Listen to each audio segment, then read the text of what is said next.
एक ऐसी जंग जहां जीत बिल्कुल पास ही थी, इतनी पास कि उसे महसूस किया जा सकता था। अल्लाहु अकबर। लेकिन सिर्फ एक छोटी सी गलती ने पूरा नक्शा बदल दिया। ये कहानी सिर्फ एक बैटल की नहीं है, यह कहानी उस दिन की है जब हिस्ट्री ने एक बड़ा सबक सीखा, द बैटल ऑफ उहुद। आज हम वापस जाएंगे उस दिन जब 7,000 मुसलमान 3,000 दुश्मनों के सामने खड़े थे। There were only these men.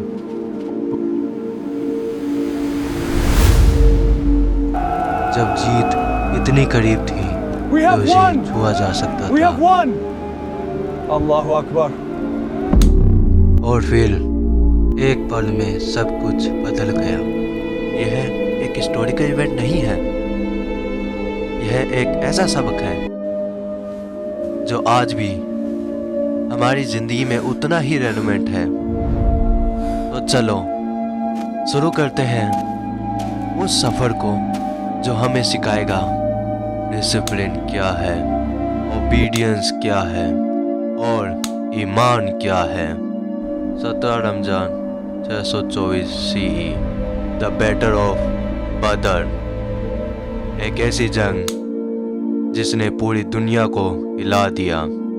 313 मुसलमान, वेपन कम, रिसोर्सेज ना के बराबर, लेकिन उनके साथ था अल्लाह का सपोर्ट और उनके सामने थे 10,000 कुरैशी वॉरियर, मक्का के सबसे ताकतवर लोग, अबू जाहिल, अतवा, सहवा वाले।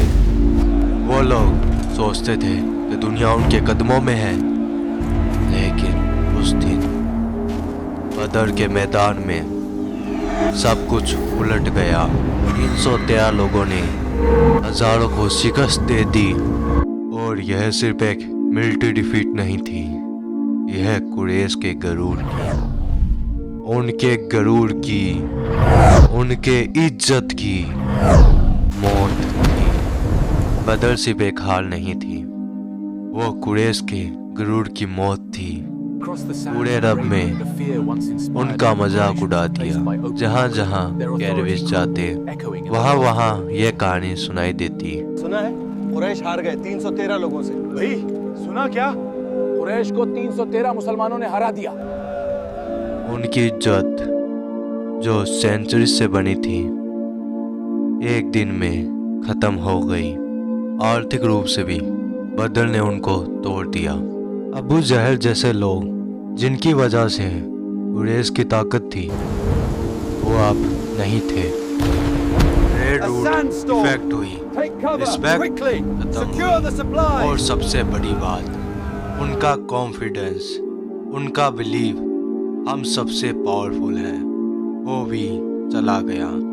लेकिन डिफीट से ज़्यादा कुछ पेनफुल था, शर्मिंदगी, बेइज्जती।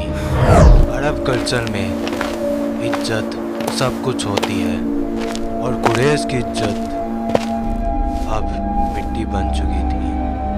अब मक्का में एक आग भड़क रही थी, बदला लेने की आग।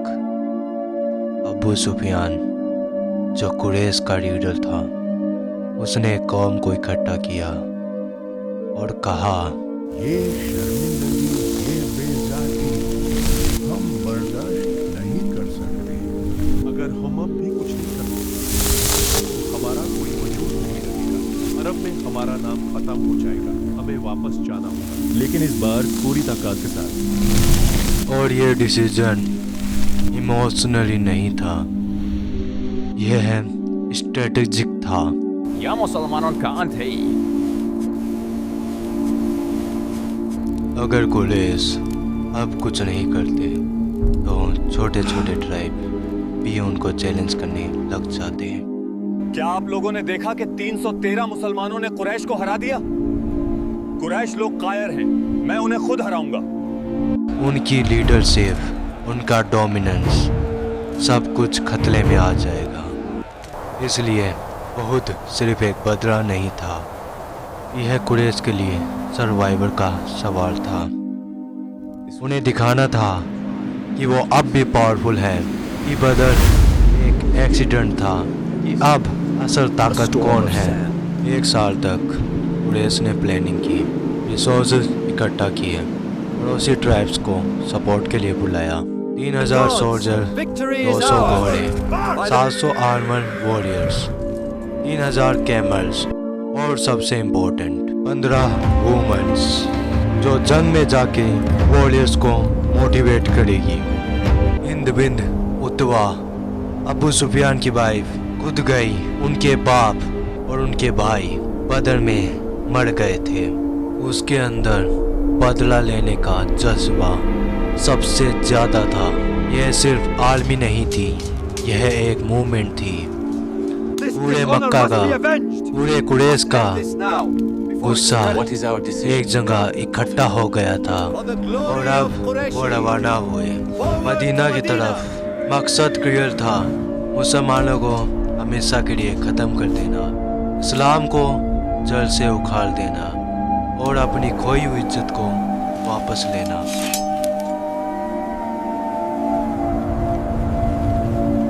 जब यह खबर मदीना पहुंची, कुरैश आ रही है, वो एक अजीब सी खामोशी छा गई। 700 मुसलमान, 3000 एनिमी, रेशियो ऑलमोस्ट 1/4 था।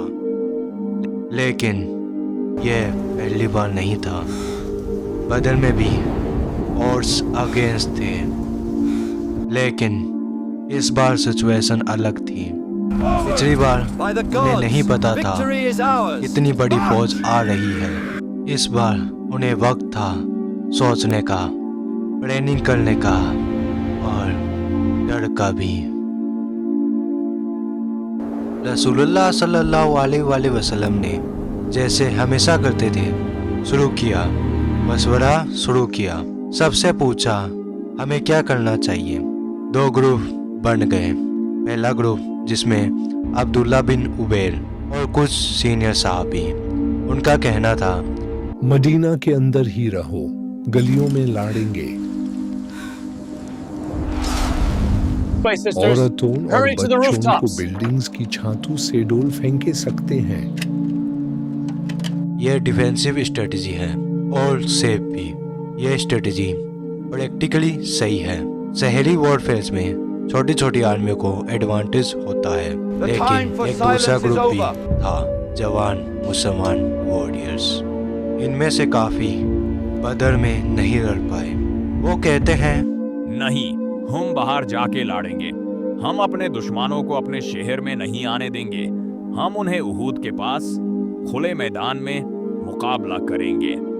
रसूलुल्लाह सल्लल्लाहु अलैहि वसल्लम खुद शायद पहली स्ट्रेटेजी को ज्यादा प्रैक्टिकल समझते, लेकिन उन्होंने देखा इन जवानों की आंखों में जज्बा था, जुनून था।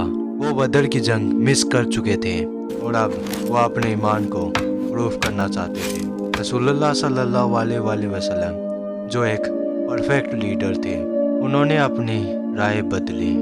उन्होंने कहा ठीक है, हम बाहर जाके लड़ेंगे। क्योंकि उन्हें पता था जंग सिर्फ स्ट्रेटजी से नहीं जीती जाती, जंग औलाद से जीती जाती है। अगर इन जवान वॉरियर्स को फोर्स करके मदीना के अंदर ही रखा जाए तो उनका जज्बा, उनका जोश खत्म हो जाएगा। इसलिए उन्होंने उनकी बात मानी और यह डिसीजन अल्लाह को पसंद आया, क्योंकि लीडर वो नहीं होता। माय लॉर्ड, हमारे पास खाने के लिए कुछ। तो मैं क्या कारून, जाओ मेरे लिए खाना लेकर आओ। जो हमेशा अपनी बात मनवावे। लीडर वो होता है जो अपने लोगों की राय सुनने की हिम्मत रखे। जुम्मे की नमाज के बाद रसूलुल्लाह सल्लल्लाहु अलैहि वसल्लम ने अपना आर्मर पहना, हेलमेट लगाया, तलवार को बांधा और जब बाहर आए तो कुछ लोग समझ गए कि शायद उनसे गलती हो गई। कुछ सीनियर साहब भी आगे आए। या रसूलुल्लाह, अगर आप मदीना के अंदर रहना बेहतर समझते हैं तो हम वही करेंगे।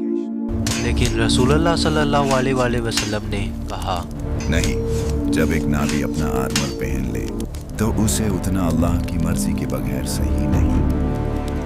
यह लीडरशिप का सबक था। जब डिसीजन ले लिया तो पीछे नहीं हटना।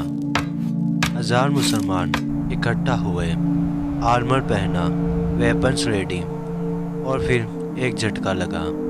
अब्दुल्ला बिन उबैर, जो मदीना का एक मुनाफिक लीडर था, उसने अचानक से अनाउंस किया, मैं और मेरे 300 लोग वापस जा रहे हैं क्योंकि मेरी बात नहीं मानी गई। यह एक धोखा था, एक पीठ पर खंजर था। अचानक से 1000 की आर्मी 700 रह गई, और वो भी जंग शुरू होने से पहले। कुछ मुसलमान गुस्सा हुए, कुछ परेशान हुए, लेकिन रसूलुल्लाह सल्लल्लाहु अलैहि वसल्लम ने कहा, चंदो मुनाफिक लोग जंग में काम नहीं आते। 700 सच्चे मुसलमान 1000 हाफ हार्टेड लोगों से बेहतर है। और यह एक और सबक था, क्वांटिटी से ज़्यादा क्वालिटी मैटर करती है। जंग शुरू होने से पहले ही एक जंग मुसलमानों के अंदर हो चुकी थी, लेकिन अब वो तैयार थे। 700 मुसलमान सच्चे, कमिटेड, अल्लाह पर भरोसा रखने वाले, और वो चढ़ पड़े थे उहुद की तरफ। उहुद एक पहाड़ मदीना से कुछ किलोमीटर दूर। यहाँ रसूलुल्लाह सल्लल्लाहु अलैहि वसल्लम ने अपनी आर्मी को पोजीशन दिया, और ये सिर्फ एक रैंडम डिसीजन नहीं था, ये एक मास्टर स्ट्रोक था, एक मिलिट्री जीनियस का काम था। देखो, रसूलुल्लाह सल्लल्लाहु अलैहि वसल्लम को कोई फॉर्मेट मिलिट्री ट्रेनिंग नहीं मिली थी, लेकिन उन्हें अल्लाह की तरफ से विजडम मिली थी, और वो विजडम किसी भी ट्रेनिंग से ज़्यादा पावरफुल थी। बैटलफील्ड की प्लानिंग बिल्कुल परफेक्ट थी। पीछे माउंट उहुद, यह एक नेचुरल शील्ड था। दुश्मन पीछे से अटैक नहीं कर सकते थे क्योंकि पीछे पहाड़ था और सामने खुला मैदान। यहाँ 3000 कुरैशी वॉरियर्स पोजीशन लेंगे, और रसूलुल्लाह सल्लल्लाहु अलैहि वसल्लम ने ये भी समझ लिया था कि कुरैश के पास है। Relax, my friend. We have nothing to fear. लेकिन इसके बाद मैदान उहुद में जो हुआ उसने पूरी तारीख बदल दी। जीत हाथ में आके आखिर कैसे छूट गई। इस खूंखार जंग में रसूलुल्लाह सल्लल्लाहु अलैहि वसल्लम के साथ क्या गुजरी, और हज़रत अली को इस मैदान में ऐसा कौन सा अजीब गिफ्ट मिला जिसकी मिसाल आज भी दी जाती है। तो ये सब कुछ हम इसके पार्ट 2 में जानेंगे। और आप सभी को मेरी तरफ से रमज़ान मुबारक। अगर आप भी चाहते हो कि ये पार्ट 2 हम मिस ना कर दें तो चैनल को सब्सक्राइब करो।